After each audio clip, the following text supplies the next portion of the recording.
Nem todo amor termina com um beijo no fim. Alguns terminam com silêncio, com saudade, com um olhar que diz tudo. Essa é uma história real, crua e linda. Sobre dois corações que se amaram profundamente, mas que o mundo tentou separar. E mesmo depois de tudo, o sentimento ainda resistia, quieto, firme, verdadeiro. Assista até o fim. Você vai entender por que algumas histórias não precisam de um felizes para sempre, para serem inesquecíveis. Capítulo 1. O primeiro olhar nunca mente. A cidade era pequena, mas o mundo interior de Isadora sempre foi grande demais para caber ali. Ela trabalhava como professora de literatura em uma escola pública do interior, e todos os dias atravessava a pracinha da cidade com seus livros colados ao peito, como se carregasse segredos entre as páginas. Foi numa tarde nublada de abril que tudo começou. Isadora terminava de tomar um café na única padaria que ainda usava rádio de pilha no balcão, quando o som do sino da porta anunciou a chegada de alguém. Com licença, disse uma voz grave, limpa, firme. Ela levantou os olhos. E por um instante, o tempo parou. Ele, a barba por fazer, o olhar cansado, mas intenso. Uma beleza sóbria, como os homens de livros antigos. Posso me sentar aqui? Ele perguntou, apontando para a cadeira à frente dela, já que todos os outros lugares estavam ocupados. Ela assentiu, com um sorriso tímido. Guilherme, disse ele, estendendo a mão. Isadora. Os dedos se tocaram. E naquele toque breve, algo foi dito que nenhuma palavra poderia explicar. A conversa começou com café, foi para livros, e quando ela percebeu, estava contando sua vida inteira, como se o conhecesse há anos. Ele ouvia com uma atenção rara. Não havia pressa em sua fala, nem julgamento no seu olhar. No fim da tarde, ele disse: Estou só de passagem. Vim visitar meu pai. Ele está no hospital daqui. O coração de Isadora afundou um pouco. E mesmo sem entender por quê, ela sentiu medo de gostar dele. Mas já era tarde. No dia seguinte, ela voltou à padaria no mesmo horário. Ele também. E assim começaram os encontros. Casuais, simples, cotidianos. Mas cada um parecia um capítulo de um livro que ela não queria que terminasse. Até que, numa tarde silenciosa, Guilherme olhou para ela e perguntou: Isadora, você acredita em amor proibido? Ela sentiu um arrepio. Depende. Proibido por quem? Pela vida. Capítulo 2. Verdades que doem mais que mentiras. Isadora encarou Guilherme como se tivesse ouvido um raio silencioso. Amor proibido? Por quê? Ela não respondeu de imediato. Ele, então, desviou os olhos, como se estivesse com medo de continuar. Eu sou casado, Isadora. O silêncio que se seguiu foi mais alto do que qualquer grito. Ela sentiu o chão tremer por dentro. Tudo parou por um segundo. Os ruídos da padaria, o movimento na rua, até seu coração hesitou. Casado? Sua voz saiu fraca, como se ela estivesse pedindo que ele desmentisse. Guilherme assentiu devagar. É um casamento que acabou faz tempo, mas nunca terminou no papel. Ela mora em outra cidade agora. Seguimos caminhos diferentes. Eu só não encontrei coragem de resolver isso antes. E agora estou aqui, diante de você, e não consigo fingir que nada disso importa. Isadora sentiu o rosto esquentar. Seu instinto era levantar e ir embora, mas algo em seus olhos a impedia. Por que me procurou então? Por que começou algo que sabia que não podia terminar? Ele suspirou. Porque, pela primeira vez em muitos anos, eu me senti vivo. A frase ficou pendurada no ar, como uma confissão, como um pedido de perdão. Isadora se levantou. Guilherme tentou segurá-la pelo braço, mas ela recuou com delicadeza. Eu não sou refúgio de ninguém. E não quero ser. Saiu dali com o coração em pedaços. Não era só raiva. Era tristeza por sentir algo tão bonito por alguém que não podia ser dela. Mas o amor, quando é real, tem o estranho hábito de continuar morando dentro da gente, mesmo quando a porta está trancada. Nos dias seguintes, Isadora tentou esquecê-lo. Evitou a padaria. Mergulhou nos livros, no trabalho, nas conversas vazias. Mas tudo era ele. O jeito como segurava a xícara, as perguntas profundas, os silêncios confortáveis. Até que, uma semana depois, ela recebeu uma carta. Escrita à mão. Sei que não tenho o direito de pedir nada. Mas queria te dizer que hoje dei entrada no divórcio. Não é por você, é por mim. Porque eu preciso fechar o que foi, antes de abrir o que talvez possa ser. Volto para minha cidade amanhã. Mas se um dia você quiser me encontrar de novo, sabe onde me achar. Guilherme. Ela leu aquela carta tantas vezes que decorou. E, ainda assim, não respondeu. Ela precisava de tempo. De silêncio. De verdade. Porque mesmo o amor mais intenso precisa nascer no terreno certo para florescer. Capítulo 3. Cartas que nunca foram entregues. O tempo passou, mas não passou dentro deles.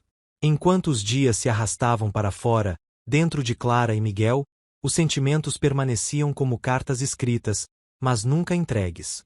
Guardadas. Escondidas. Amareladas pela ausência de coragem. Clara havia seguido a vida dentro dos limites possíveis. Mudou-se de cidade. Tentou amar de novo. Tentou esquecer. Mas toda vez que ouvia o som de um piano, toda vez que passava por uma livraria com portas de madeira escura e vitrines embaçadas, Miguel surgia. Ele era uma lembrança viva mesmo quando tudo ao redor parecia morto. Miguel, por outro lado, afundou-se no trabalho, nos estudos, nas tarefas práticas. Construiu uma carreira respeitável, viajou para longe, ganhou prêmios. Mas nas noites longas e frias, quando a rotina dormia e o silêncio falava, ele ainda pensava nela. Ele nunca deixou de escrever para Clara. Cartas. Páginas e páginas. Algumas digitadas, outras escritas à mão com sua letra trêmula. Falava sobre a vida, sobre as saudades, sobre o que teria feito diferente. Mas nunca enviou nenhuma. Guardava todas em uma caixa de madeira antiga, com um fecho de metal, como se guardar fosse uma forma de ainda tê-la. Certa noite, após uma reunião, Miguel voltou para casa mais abatido que o comum. Abriu a caixa de cartas e leu uma delas, datada de um dia qualquer, anos atrás. Clara. Hoje, enquanto caminhava por uma cidade que não é nossa, vi uma mulher com o seu cabelo preso daquele jeito que você gostava. Por um instante, meu coração tropeçou. Você ainda mora em mim. Talvez sempre vá morar. E mesmo que o mundo não tenha sido generoso conosco, quero que saiba que meu amor por você sempre foi gentil. Com carinho eterno. Miguel. Ele dobrou o papel com cuidado, como se suas mãos não quisessem machucar mais a delicadeza que era aquele amor.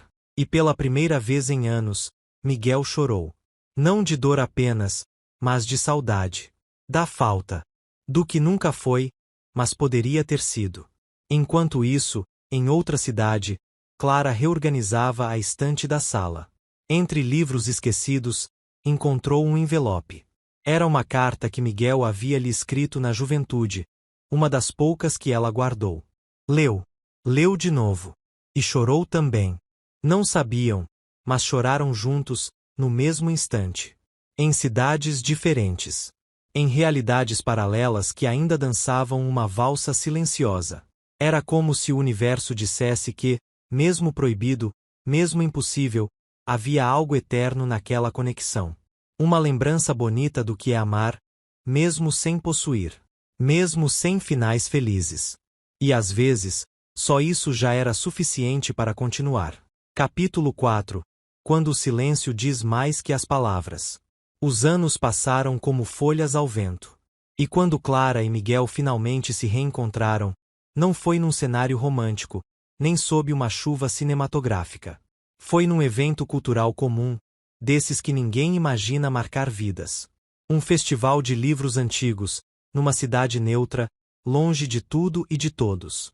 Ela estava diante de um estande de livros raros, acariciando as páginas de uma edição de Emily Brontë. Ele reconheceu aquele gesto. O mesmo gesto de quando ela lia, ainda adolescente, sentada no banco da praça em frente à escola. Quando seus olhos se cruzaram, o mundo não parou. Não houve trilha sonora. Nenhuma multidão silenciou. O mundo seguiu. Mas dentro deles, tudo parou. E recomeçou. Clara, ele disse, com a voz baixa, mas firme. Ela virou-se lentamente. Miguel, disse, com um sorriso trêmulo e olhos cheios de tudo que não cabia nas palavras. Ficaram alguns segundos se olhando, como se esperassem que aquele momento dissesse tudo o que o tempo não permitiu. E de certa forma, disse.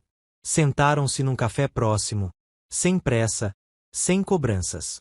Apenas duas pessoas que se amaram profundamente tentando entender o que restou depois do furacão. Achei que nunca mais fosse te ver. Ela disse. E eu? Achei que não sobreviveria se visse.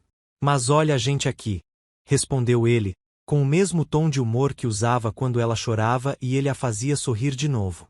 Falaram sobre suas vidas. Sobre as decisões que tomaram. Sobre o que tentaram construir. Sobre os amores que vieram depois, nenhum deles duradouro. Às vezes penso que o amor da minha vida fui eu mesma que deixei para trás. Clara confessou, sem disfarçar o tremor na voz. Miguel não respondeu. Apenas olhou para ela como quem sabe, como quem sente, como quem nunca esqueceu. Ele tirou do bolso uma pequena folha dobrada. Estava amarelada, gasta nas bordas. Trouxe isso hoje sem saber por quê. Mas agora sei. Ele estendeu a carta a ela. Uma das muitas que escrevi e nunca enviei. Clara pegou com cuidado. Suas mãos tremiam. Leu em silêncio. Uma lágrima solitária escorreu por seu rosto. Se um dia nos reencontrarmos, Clara, e ainda houver um traço de amor em teu olhar, prometo que, mesmo que não possamos recomeçar, te amarei em silêncio. Só por saber que te reencontrei. Só por saber que ainda existe você. Ela não disse nada. Apenas estendeu a mão sobre a dele. Entrelaçaram os dedos. O silêncio disse mais do que qualquer declaração. Ali, sentados numa cafeteria qualquer, num encontro que o acaso, ou talvez o destino, costurou com mãos invisíveis, Clara e Miguel se viram como eram antes, como nunca deixaram de ser.